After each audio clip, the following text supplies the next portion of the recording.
Dinosaurs in Genesis? Well, let's explain what we're even talking about. Why are we here? I love the topic of dinosaurs, and I even have a small, modest collection of fossils. I picked this one up in Jordan. Well, this one I bought in New York, and this one I found somewhere, I think near Shiloh. I'm not quite sure. It was a long time ago, at least 30 years ago. But I love fossils. I love dinosaurs. It's a great topic, and who doesn't? For those of you who are seeing me for the first time, I'm Nachliel Selavan, also known as the Museum Guy. I live in Israel. I'm an educator, a teacher, a museum guide. I've guided at the Metropolitan Museum of Art. I guide regularly in the Israel Museum. I used to live in New York. I'm back home in Israel where I was born, and I love using the museum as the stage on which to engage in fascinating topics of history, Jewish history, archaeology, art, and lots of fun stuff. So that's what I usually do. But this is a different hat. This is me as an educator, just sharing my thoughts with a lot of you who have told me that they really want to have this conversation available. So I'm putting this online, and I hope you enjoy. Please remember to hit the like button and hit that subscribe button so you could support the channel, and hopefully we'll be able to make more videos like this. So thank you, and let's get on with our dinosaurs. But then when you go into the world of the biblical text of the Torah, especially as a Jew, you end up hearing a lot of interesting things and sometimes very weird things. And then I spent a lot of time, several years in fact, going down the rabbit hole of understanding what is this whole creationism business and why are there so many people out there that seem to have a need to force the biblical text to work with science or vice versa, and they end up warping one or the other. So one always comes at the cost of the other. And I would like to offer a rational approach to looking at Torah today, looking at the Bible today from the point of view of the 21st century without compromising our intellectual faculties, without living in la la land or saying, no, it's just metaphor and wash it away, without really explaining anything. And especially in this day and age where we seem to have especially in this day and age where we have a renewed interest in living biblically and looking at the biblical text, and without feeling like we need to basically check our rational mind at the door in order to, let's say, strengthen our faith, wherever it is you're coming from, whether you're Jewish or Christian or you're just a curious person. So I'm here to share several different ideas with you over the course of several videos. And I'm going to begin with dinosaurs in Genesis because I think that that's just a great place to start. And then we'll, I guess, spiral into other areas. That's a very bad dad joke. But let's begin with dinosaurs. So why would dinosaurs even be in Genesis? Like, who cares? Why would they even need to be there? Why force it into there?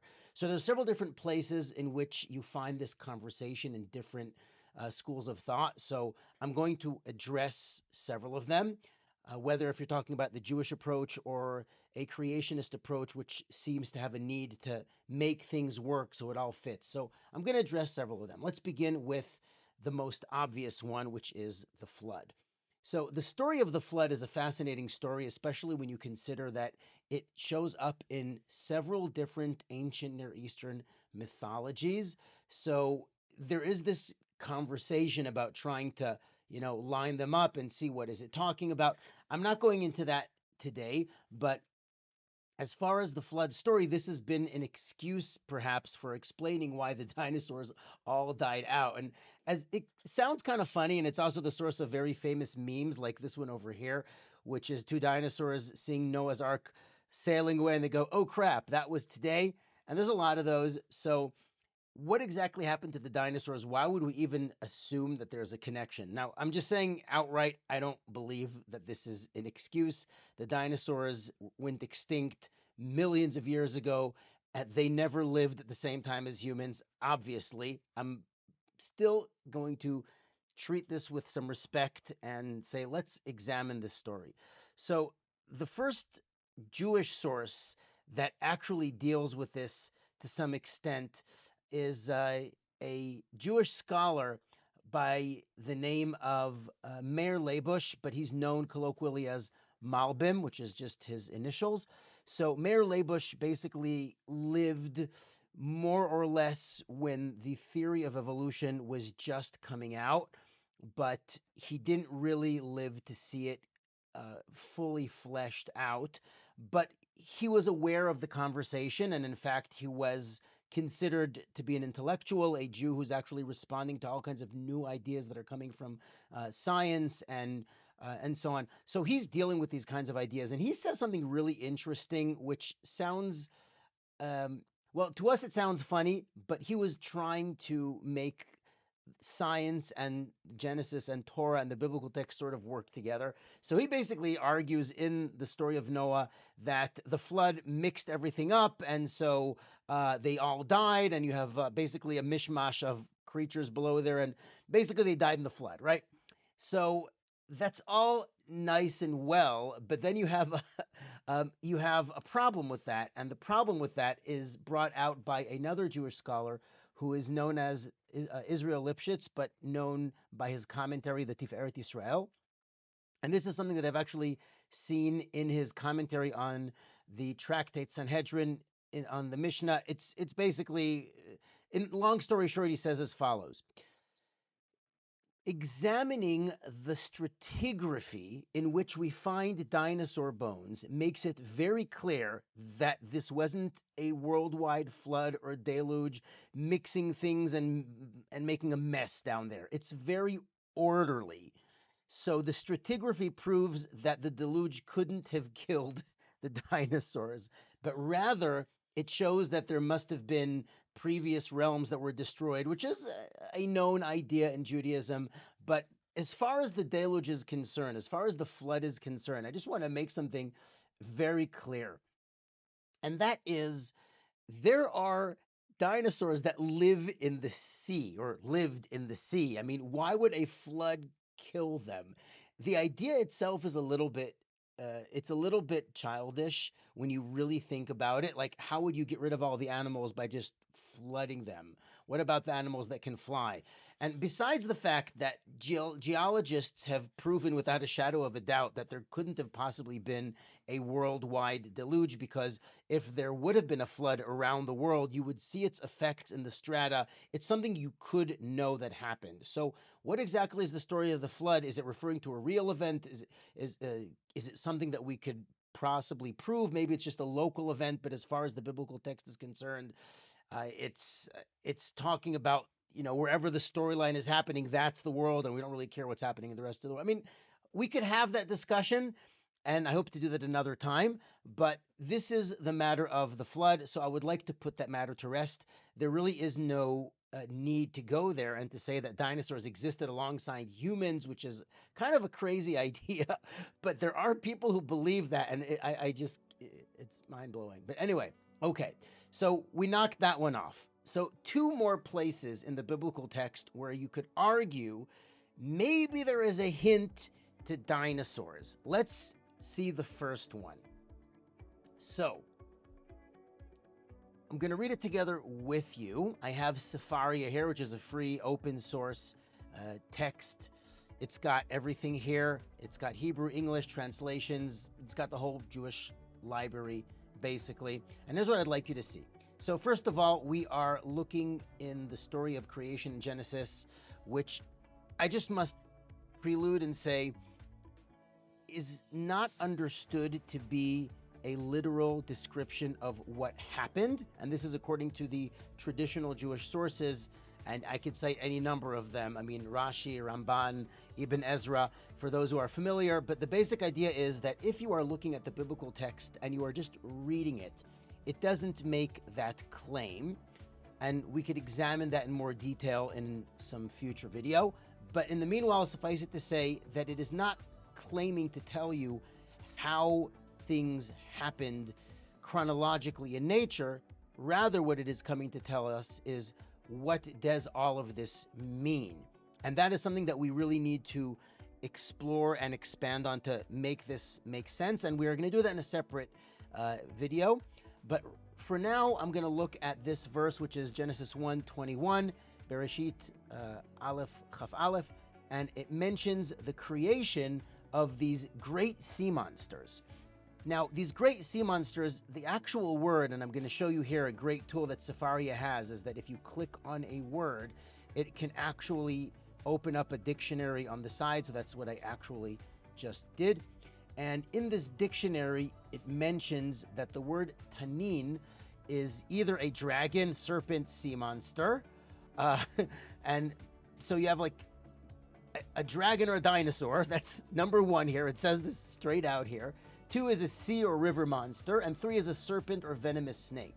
Now, the word tanin shows up in several different places throughout the Bible, so you could argue either one of these depending on the context. So, for example, the Pharaoh, Paro, is called in Ezekiel the great Tanin, who is sitting in the Nile saying, the Nile is mine, and I created it, and I created myself, and it's dealing with the way the Pharaoh views himself as far as the Nile is in mythology is concerned. So in that sense, we're talking about the Egyptian god Sobek, who's associated with the power of the Pharaoh. He's the ruler of the Nile.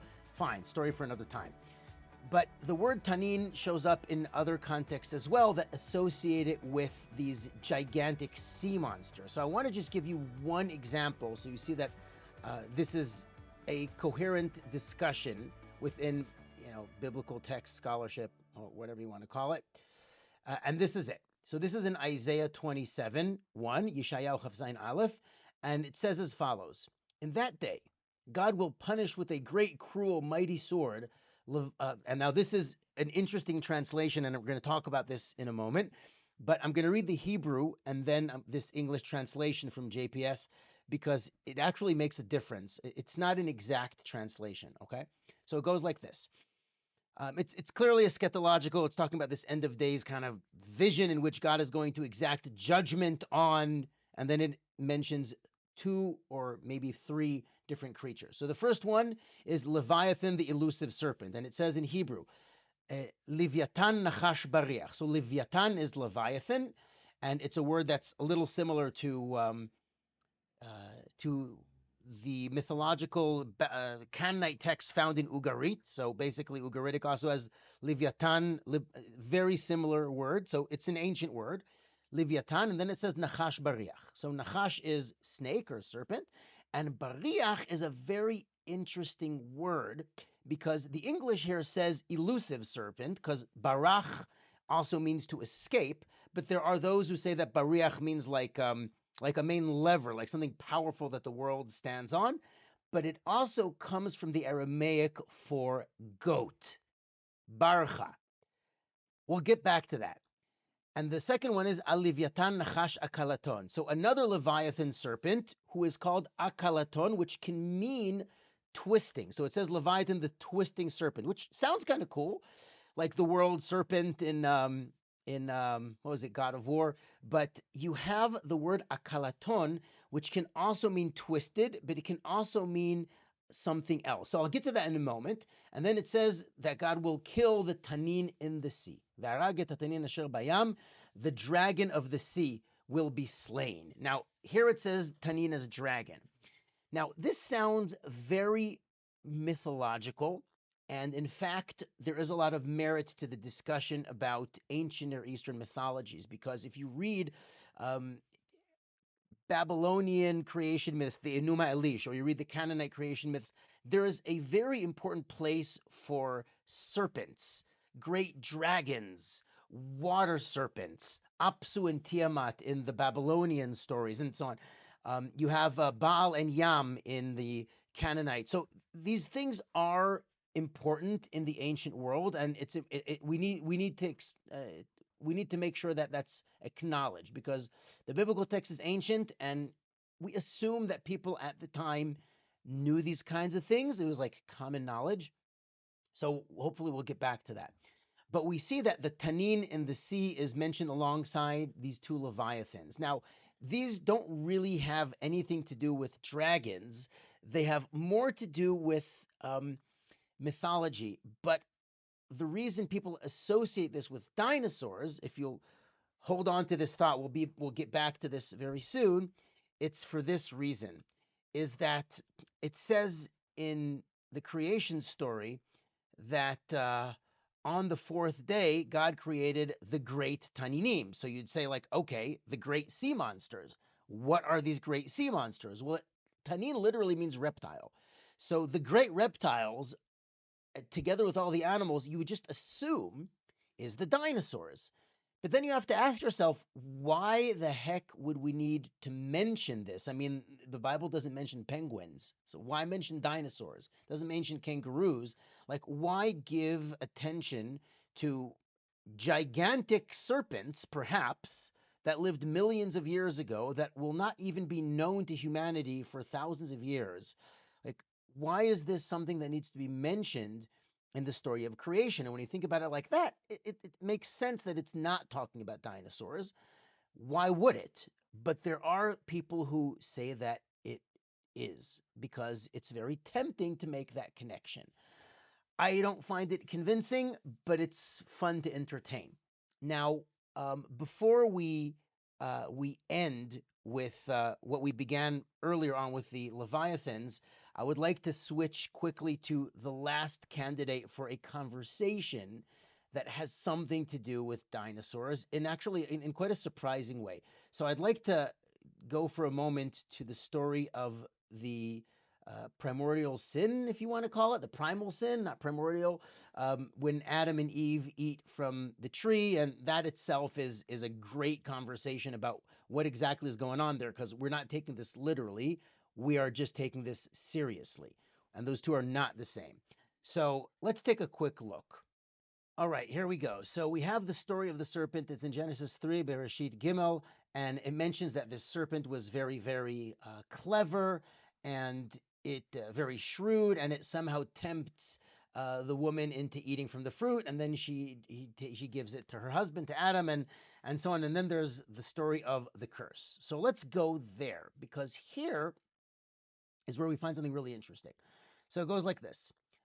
God's curse to the serpent is very harsh. It's very straightforward. There's no back and forth. There's no discussion. So what's going on here?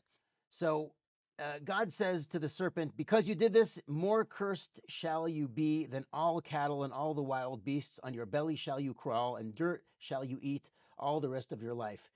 I grew up speaking Hebrew. It's very weird for me to read this in English. But let me just, first of all, comment on this whole idea.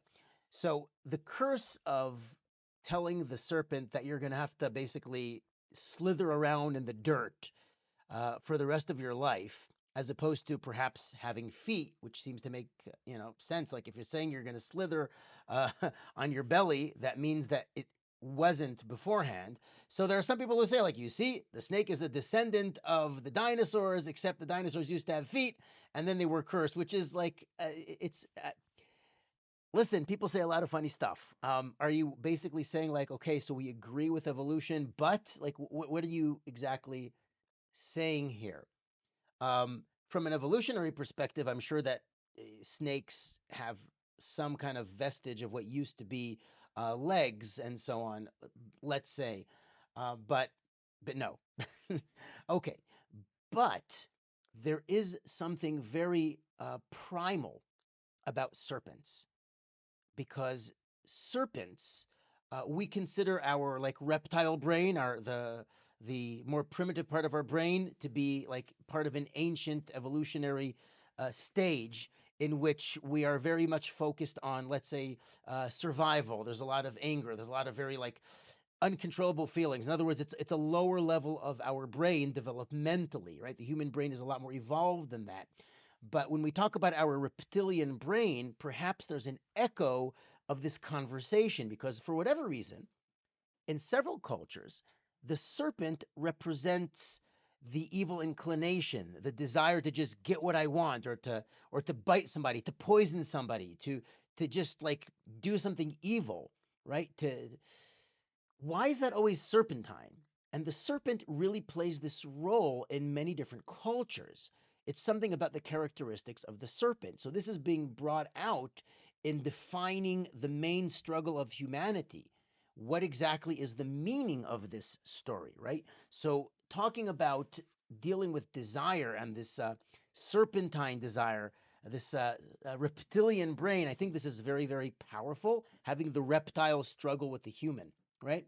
And this is where I really wanted to focus, where it says like this: I will put enmity between you and the woman, and between your offspring and hers. They shall strike at your head, and you shall strike at their heel. So there's this struggle between reptile and the children of, in this case, I would say the children of Eve, of humanity, but she wasn't called Eve yet. So, but anyway, so we have this struggle. Now, there are echoes of this in the world, in creation, because there was a time in which the reptiles dominated the earth, and now the mammals dominate the earth. And a very interesting point here is that, and I believe this is in Maimonides in the Moreh Nevuchim, the Guide for the Perplexed, but I haven't been able to find the source. But I would be happy to hear from you. So just put it in the comments if you can find it, or if you find a different source for this. Is that in fact the reason that humanity is mammalian, right? Is the connection to humanity, of humans to God, can only happen with mammals and not with reptilians, because a mammal needs a mother, it needs a father, it has this dependency on an external provider, which is what you need in order to search for something beyond, to search for God, whatever it is. Now, this is of course also the trap that creates idolatry, because we search for comfort. We search for some big father in the sky that'll comfort us, and this is really pretty much the source of all idolatry. So this is a serious issue that has held humanity back for millennia, until the scientific revolution perhaps. But the bottom line is that the reptilian would not have tried to search outside of itself, because the reptile is self-sufficient. So this idea, this is a theme that is found, and what I'm saying is that there is a hint to it, an echo of it, in the way the world plays out, and that there was a time in which the reptiles ruled the earth. But again, that's just kind of a fun little idea. The last idea I would like to express, and this is going to be kind of a segue into the next video, is to talk about mythology. So the Tanin, these sea monsters, are found in several different places. Now, in these names, now I want to mention them. For example, in the story of the Iliad, where you have these two sea monsters that attack Odysseus, you have Scylla and Charybdis. So Scylla and Charybdis are actually an adaptation of Leviathan Nachash Bariach, I'm going to read from this translation, the Leviathan, the elusive serpent, and Leviathan Nachash Akalaton, the Leviathan, the twisting serpent. And I'll show you how. There's a great article that I read. It's in Hebrew. I have it somewhere, but it's basically delving into the linguistics. What does the word Bariach and Akalaton mean? So Bariach, which here is translated as elusive, actually means goat in Aramaic. And in this article I read, it explains that the description of Charybdis is half serpent, half goat. So it would be Nachash Bariach, the Leviathan, the goat serpent. And the word Bariach, if you just switch the letters, Barach, Charab, Charybdis, you just add the suffix for Greek. So Barcha Charybdis, and in fact, if you look in the Israel Museum, when you walk in, there's this mosaic from the house of Leontis in Beth Shan from the 6th century, and it shows the scene from the Odyssey where Odysseus is tied to the ship so that he can hear the sirens, and you see two sea monsters, and one of them is a serpent with the front legs of a goat. So that's Charybdis. Now Scylla, the word is Leviathan Nachash Akalaton. Akalaton is similar to the word akrav, except akrav is a scorpion, and the ayin in some languages switches to a samech, to a sa. So saka, aka. So you have scorpion, Scorpio, akrav, sakrav. And again, I'm not a linguist here. I'm just like a layperson trying to explain it. So akrav becomes sakrav, becomes sekila. So akalaton, sakalaton, sekila. So basically, it's the scorpion serpent. So these are mythological creatures that are found in the Iliad, in the Odyssey.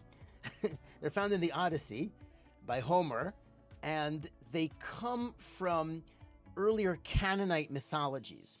And here's where I'd like to really end and sort of preface the next video where we're going to talk about mythologies, is that there is an aspect of the biblical text, of the creation story of Genesis, that is taking on the common accepted beliefs and mythologies in the world and reframing them, recontextualizing them, and even mocking them. So in this particular case, Isaiah is clearly talking about something eschatological in a world in which the ancient Near Eastern beliefs are very well known. And this is understood by traditional Jewish interpretations to be kind of a metaphor for the great powers that rule the world, whatever kingdom that may be at whatever time. So it's not really referring to these monsters by saying they exist, but it's sort of mocking them, or it's in conversation with these mythologies to say that's not really how things work. So just to sum up our conversation, there is no hint at dinosaurs in Genesis, nor should there be. They were definitely not destroyed by a flood. There are dinosaurs that lived in the water. A flood wouldn't threaten them. The flood has a lot more to do with Mesopotamia and a very specific narrative, which hopefully we'll get into in another video. And then there's the idea of these great taninim, these great sea serpents that God makes on day 5 of creation. Why are they given special attention? Who are they? And then we mentioned the struggle between mammal and serpent and reptilian, which has a lot to do with the meaning of the role of humanity on this world, which has a lot to do with connecting to God, with trying to look beyond our own self, not just looking for number one, looking out for number one, and that's our reptilian brain. So I'm ending with the Taninim Gedolim, the great Taninim, the great serpents or leviathans or whatever they may be, as saying that there is an aspect of the story of creation in Bereshit, in Genesis, that is dealing with, responding to, even mocking the established mythologies of their time, Canaanite, Babylonian, Egyptian. And I would like to explore those with you in the next video. So it's a pleasure to have this conversation with you. This is hopefully the first of several videos. If there's any questions, comments, please comment, ask any questions, post any questions. I intend to do a series of videos on creation. And that's all for today, and I'll see you in the next one.